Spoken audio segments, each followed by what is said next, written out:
প্রচণ্ড জ্বর, ঠান্ডা, কাশি, মাথা ব্যথা, মুখে কোনো রুচি নেই, খেতে পারতেছি না।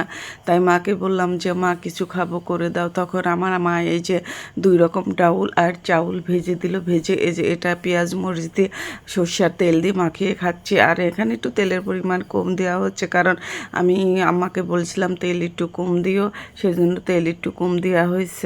আসসালামু আলাইকুম, সবাই কেমন আছেন? আলহামদুলিল্লাহ, আল্লাহর অশেষ মেহেরবানিতে আপনাদের দোয়ায় আমরাও খুব ভালো আছি। এত বাবা বাজারে গিয়েছিল, বাজার থেকে টাটকা টাটকা সবজি কিনে নিয়ে আসলো, যে টমেটো, শসা, সাজনে আর এই যে বাদামও কিনে আনছে। আমি কিছু খেতে পারতেছি না, সেজন্য অনেকগুলো বাদামও কিনে আনছে। আর লেবুগুলো অনেক সুন্দর ছিল, টাটকা লেবু, মনে হচ্ছে এইমাত্র গাছ থেকে তুলে নিয়ে আসছে। আর পরিচিত দোকান থেকে বাজার করে তো লোকটা খারাপ দেয় না। আর এই বস্তাতে কী নিয়ে আসছে আমি জানি না, এই বস্তাটা পরে খুলতেছি। তারপরে এই যে ভাঙ্গি, আমি ভাঙ্গি পছন্দ করি, এই জন্য বাবা আমার জন্য 2টা ভাঙ্গি নিয়ে আসছে। আর ভাঙ্গিগুলো নিখুঁত, আর ফাটা ভাঙ্গি আমি খাই না, এই জন্য নিখুঁত ভাঙ্গি নিয়ে আসছে। আর এই যে তরমুজ, ছোটো তরমুজ, আর তরমুজগুলো অনেক পাকা, লাল টকটকা ছিল। বাবা করলাম যে এত ছোটো তরমুজ কিনে নিয়ে আসছেন কেন? তো বাবা বললো যে ছোটো তরমুজই ভালো, আর এই জন্য 2টা নিয়ে আসছি। আর তরমুজগুলো আসলে অনেক সুন্দর ছিল, মিষ্টি ছিল, আর লাল টকটকা। আর এর মধ্যে যে মিষ্টি আলু কিনে নিয়ে আসছে, আমার মেয়ে মিষ্টি আলু পছন্দ করে, এই জন্য দেখুন কত মিষ্টি আলু কিনে আনছে। আমার মেয়ে তো দেখে অনেক খুশি যে নানা ভাই আমার জন্য অনেক মিষ্টি আলু কিনে আনছে। আর টমেটোগুলো এত সুন্দর দেখা যাচ্ছে, আমি বসে সঙ্গে সঙ্গে 2-3টা কেটে খেয়ে নিলাম।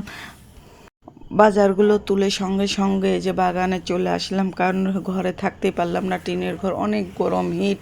আর আমি না, সবাই এই যে বাগানে এসে বসে আছে, টিনের ঘরে কেউ থাকতে পারতেছে না, এই জন্য সবাই বাগানে এসে বসে। আর শুধু বাগানে এসে বসে থাকতেছে না, অনেকজন অনেক কাজ করতেছে, কেউ ছাগল খাওয়াচ্ছে, কেউ কাটা বাছা মাছ কাটতেছে, তরি তরকারি কাটতেছে, আবার কেউ খেতা সেলাই করতেছে, এক একজন এক এক রকম কাজ করতেছে।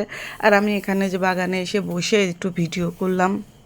আর আমার বাড়ির সাথে বিশাল বড় বাগান, এই বাগানে আম, জাম, কাঁঠাল, লিচু সব ধরনেরই গাছ আছে।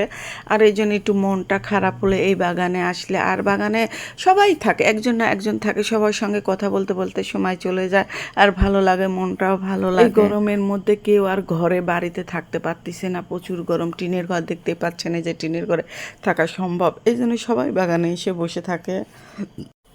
আর অসুস্থ শরীর নিয়ে ভয়েস দেওয়া জানি না কেমন হচ্ছে, ভয়েস দেওয়া। আমি বাসায় চলে আসলাম, আর ভালো লাগতেছে না, আর ও সব বাগানে বসে গল্প করতেছে। আর এখানে এসে দেখি যে একজন কাজ করতেছে, জিজ্ঞাসা করলাম কি করবেন, সে বলল যে মুরগির খামার দেবো, সেই মুরগির খামারে বাঁশ কাটতেছে। আমাদের বাগানটা আপনাদের কাছে কেমন লাগলো সবাই কমেন্ট করে জানিয়ে দিবেন। সবাই ভালো থাকবেন, সুস্থ থাকবেন। আজ এই পর্যন্ত, আল্লাহ হাফেজ।